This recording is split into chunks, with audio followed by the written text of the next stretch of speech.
We're about 1 month away from Team of the Year, and that means one thing. This is the time in which players make the most amount of mistakes. If you can get the next month done correctly by building up coins, by building up packs, and potentially getting just a little bit lucky to pack a Team of the Year player, you set yourself up for the rest of the year. But if you make the mistakes that we're going to be going through in today's video, you're going to make FIFA a lot more difficult. So in this video, we are going to highlight those mistakes so that hopefully you can avoid them. But before we do get into the video, if you're looking to top up your coin balance before Team of the Year is released, then there is no better place than AOA. Head over there to get yourself some cheap, fast FIFA 23 coins, completely reliable, and if you use Fnatic at checkout, you'll also get yourself a 3% discount. Link can be found in the description down below. Nice. The mistakes that we're going through in this video are mistakes that I see players making every single year.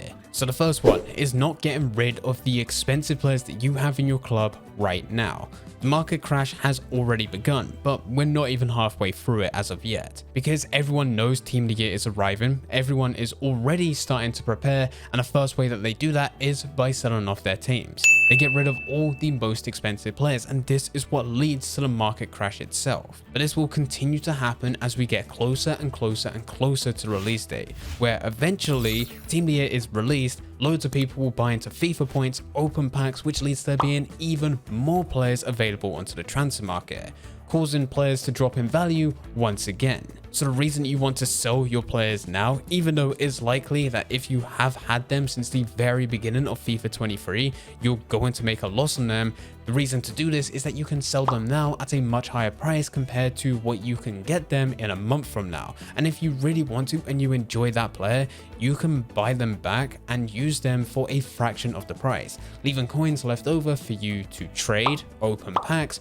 or buy into more expensive and better players, potentially a Team of the Year. This is a perfect time for you to get rid of all the tradable players that you have in your club that will give coins back to you after you sell them onto the transfer market, and use the time to go and build a cheap team which costs less than 100k, or you can just use untradeable players that you already have within your club. Use that team for a month and you're going to be putting yourself miles ahead compared to the average player because they're not doing this. And you'll be in a much better position because you'll have more coins left over and you can still buy into the exact same team. The second mistake is not stacking packs. There is no guarantee that you'll get a Team of the Year player by stacking packs. You can build hundreds or even thousands, it still comes down to luck. But you can increase your chances by stacking as many packs as possible. You will then save them within the store, and then once Team of the Year is released, that's when you open them. My recommendation is that you wait for the full Team of the Year to be released. So it's not just defenders, midfielders, or attackers. You've got the full starting 11 within packs. That will give you the highest chance of being able to pack a Team of the Year player. The reason that you don't want to open these packs now is because Team of the Year, no matter who you're going to be getting, will put you in a much better position compared to some of the promo players available right now. My overall goal is to get anywhere between 200 to 300 gold packs ready to open. And fingers crossed, I will be able to pack someone good. The third mistake that I see players making at this stage, and this comes down to Team of the Year as well as just FIFA in general,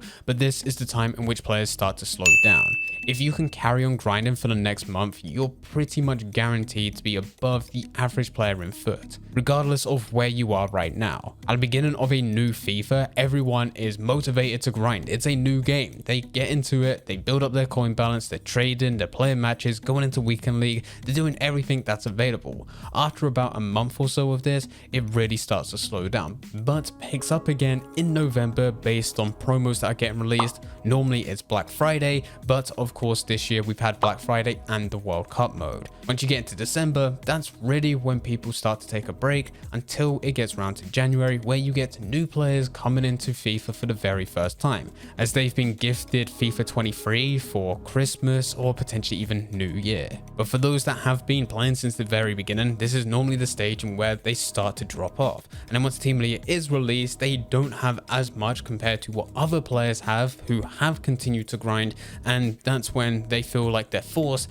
to buy into FIFA points just to catch up. You do not need to buy into FIFA points. If you continue to grind, and going back to our previous point where you either sell your team to go and build as many coins as possible, and on top of that you continue to use an untradeable team to grind and stack as many gold packs as possible, you can build up to hundreds of packs depending on how much time you're putting into the game, and that in itself will probably give you a much higher chance of getting something good compared to you using FIFA points, especially considering most promo packs are limited for how many that you can actually buy into. This is the time to continue that grind. Even if you're just getting anywhere between 5 to 10 packs per day, it may not seem like a lot, but if you keep this going for the next 30 days, you're going to have anywhere between 150 to 300 packs available. And that's just by getting 5 or 10 per day, which is fairly easy to do.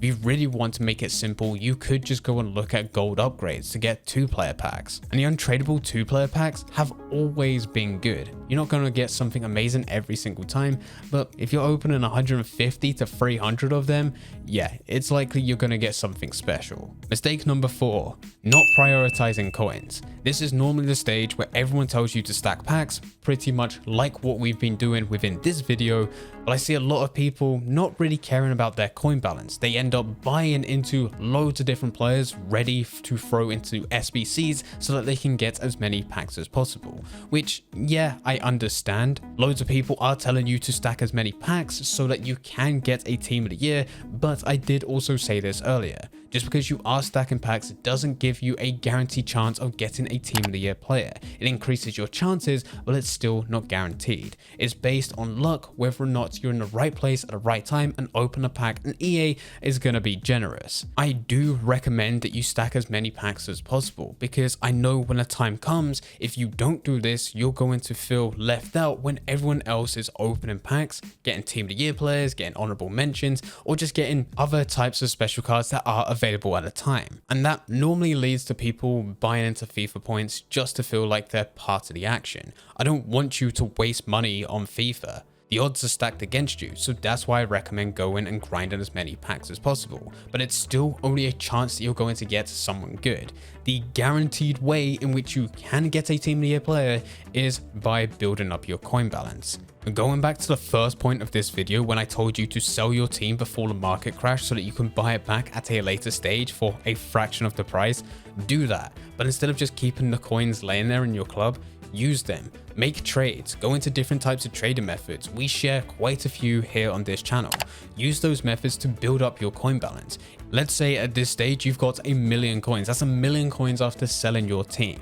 Even if you're going to use some of the most basic trading methods available and you increase your coin balance by 10 to 15%, which is certainly doable for everyone that's playing FIFA, that'll give you an extra 100 to 150k. Plus, on top of the transfer market going down in value probably by like 20 to 30%, you're now in a position where you can buy that exact same 1,000,000 coin team as what it was before, but now it's valued at 700,000 coins. And on top of that, you are left over with the 300k that you saved because of the market crash, plus an additional 100 to 150k on top because you traded. 400 to 500k is normally enough to buy into one or two of the cheaper Team of the Year or Team of the Year honorable mention players. And that's by doing the bare minimum. For lots of people, in a month of trading, even using basic trading methods, you're likely to double your coins, but this does come down to how much time you're going to dedicate to those types of trading methods. But either way you look at it, prioritizing your coins is still something that you should be doing. It's not all about packs. And the final mistake that I see players making is getting caught up with the current promos that are available before Team of the Year, this being in December and of course going through to January. Don't be fooled by EA.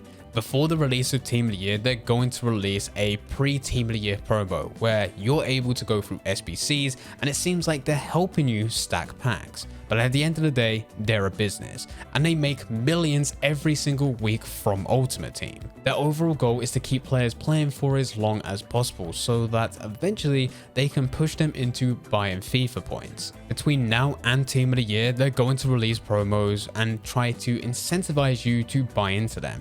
Ultimately, using players from your club to complete SBCs, opening packs, doing whatever it is to clear out your club so that you can get into these all new shiny players that are available, only for them to completely die out and not be useful by the time Team of the Year arrives. It's so much better for you to skip out on any of the promos in December and January. They're not really memorable and they normally don't last that long. The only players that are probably going to last is if there's any player of the months which are available, which are great value for money, they're cheap to complete, still being overpowered, or they're just absolutely insane, like it being an Mbappe player of the month. Everything else is selected so that players are going to be clearing out their club or pouring real money into this game just so they can get their hands on a card.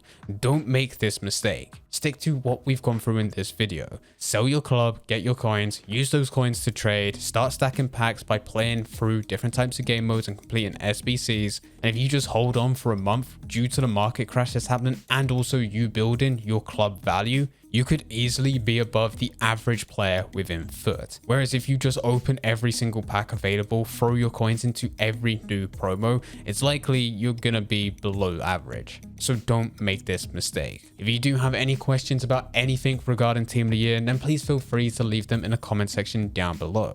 But anyway guys, I hope you guys did enjoy. If you did enjoy, don't forget to leave a like and subscribe. But for now, I'm going. So see ya.